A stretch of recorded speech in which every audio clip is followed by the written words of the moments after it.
Maranatha, welcome to part 5 of Mark the Day. Come let us talk with Mark. And this is January the 24th, 2025 by man's calendar. And I want to jump on back in here to Mark chapter 4.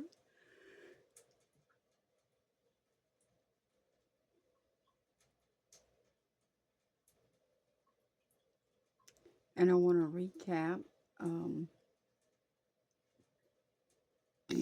verse 8 and go on from there.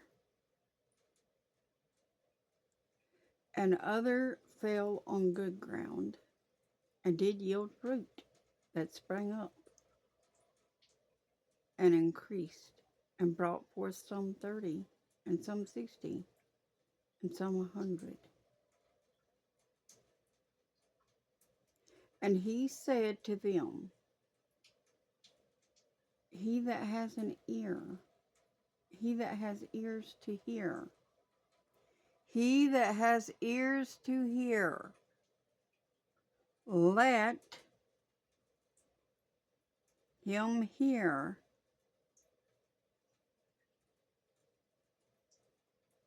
It's almost like the book of Revelations, except for he's not talking unto the churches.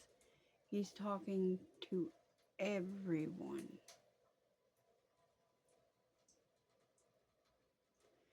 And when he was alone,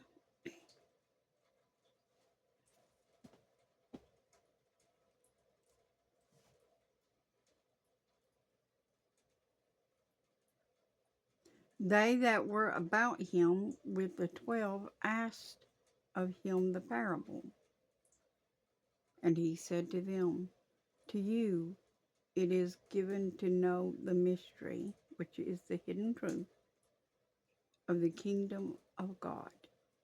But to them that are outside, all these things are done in parables,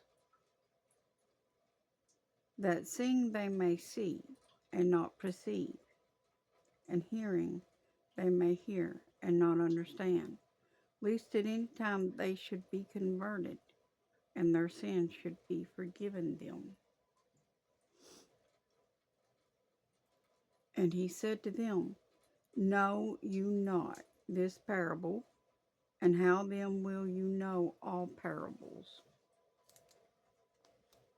If you don't understand this parable of the fruits and the sower of the seeds, how it comes up into fruit, how then will you know all parables? He's asking them. The sower sows the word, and these are they by the wayside, where the word is sown.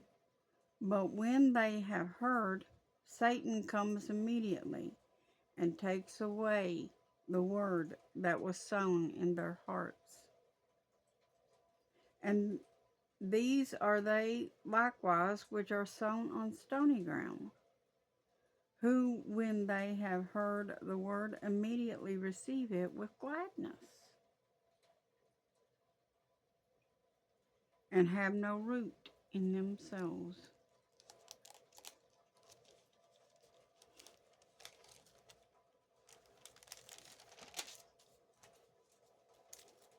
And so endure but for a time.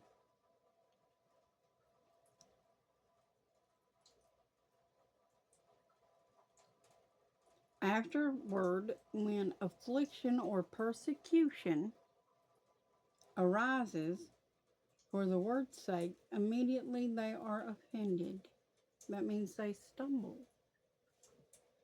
They leave. They go away.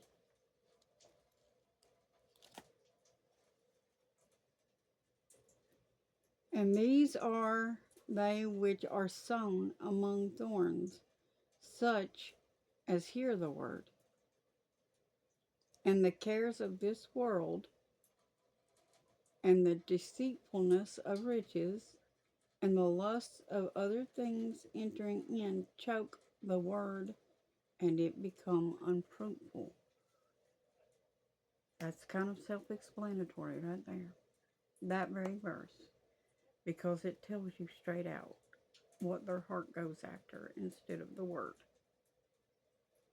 They no longer want the word because it goes against what they want. So they choose the world over the word. That's what many have done in today's time.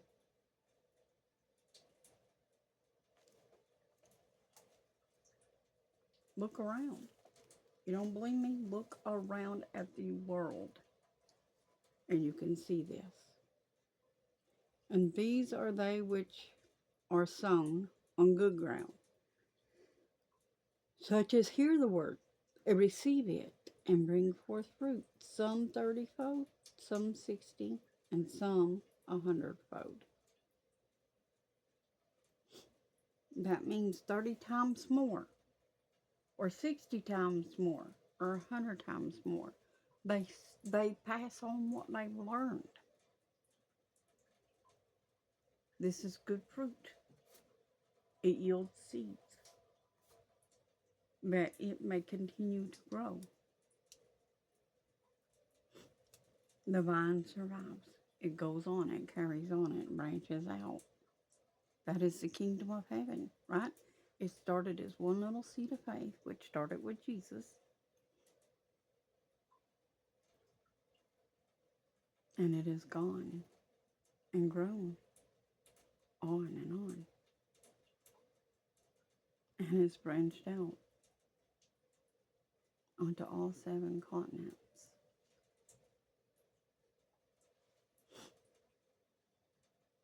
The devil thought he would kill it out. He thought he would destroy it. But it has grown. You cannot kill God. He is everlasting. He will continue to grow. Verse 21, and he said to them, is a candle brought to be put under a bushel or under a bed, and not to set on a candlestick? For there is nothing hidden which shall not be manifested, which means revealed, neither was anything kept secret, but that it should come abroad. If any man have ears to hear, let him hear. And he said to them, take heed what you hear. With what measure you mete, it shall be measured to you. And to you that hear shall more be given.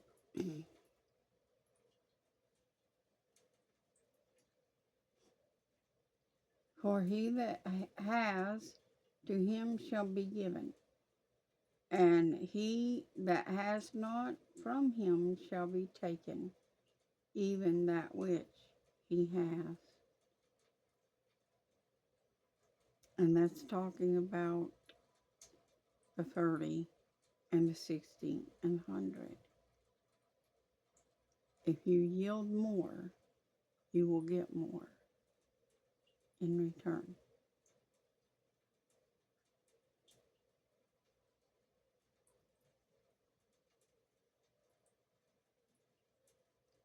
But if you do not yield, what are you going to get back? You're not yielding nothing. If you're not sowing any seed, how can you possibly expect to get back anything? And if the seed that you're sowing is corrupt, then the only thing you're going to get back is corruption and destruction.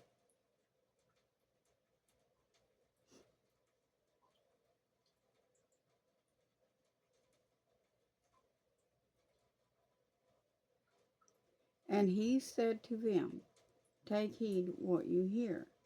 With what measure you mete, That means what you measure, it shall be measured to you.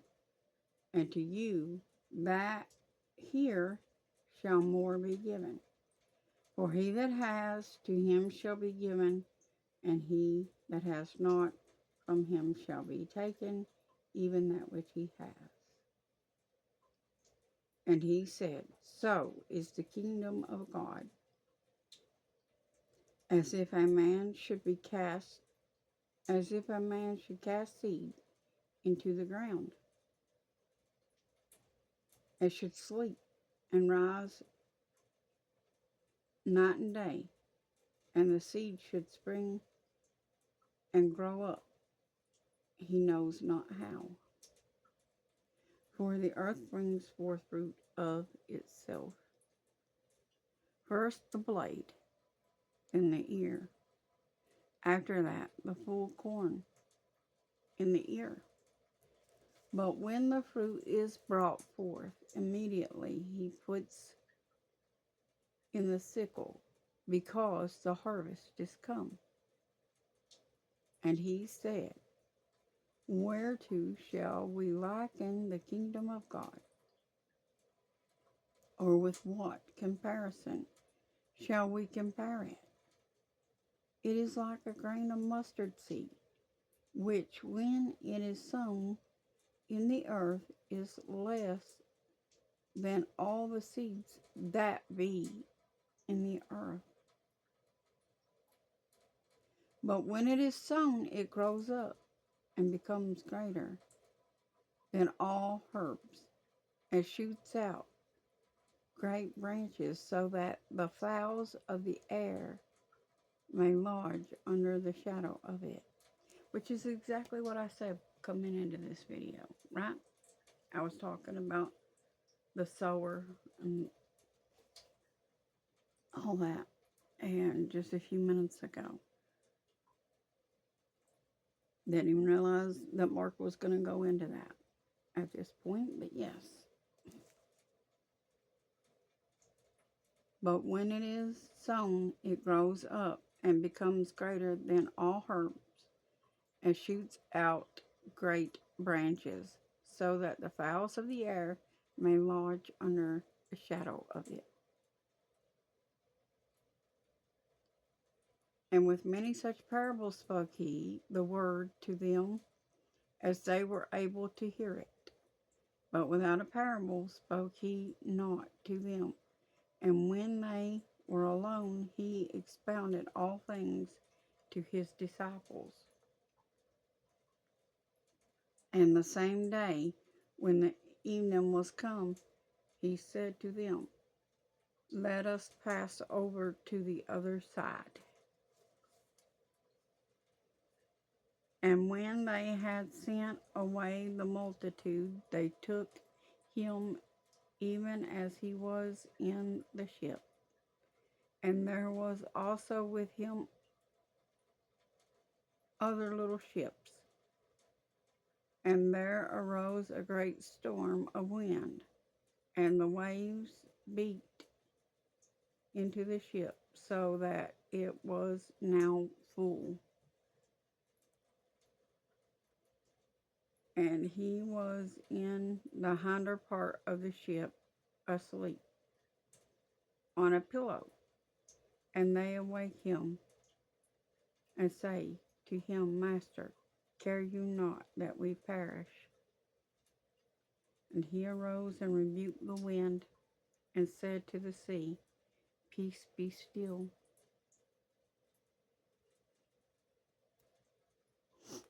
And the wind ceased, and there was a great calm.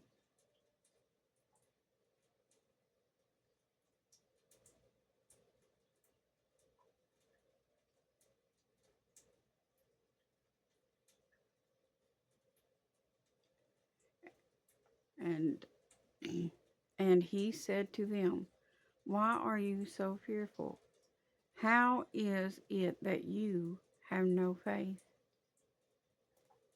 That's a good question. And they feared exceedingly, and said one to another, What manner of man is this, that even the wind and the sea obey him. He was God, come in the flesh. I'll see you in the next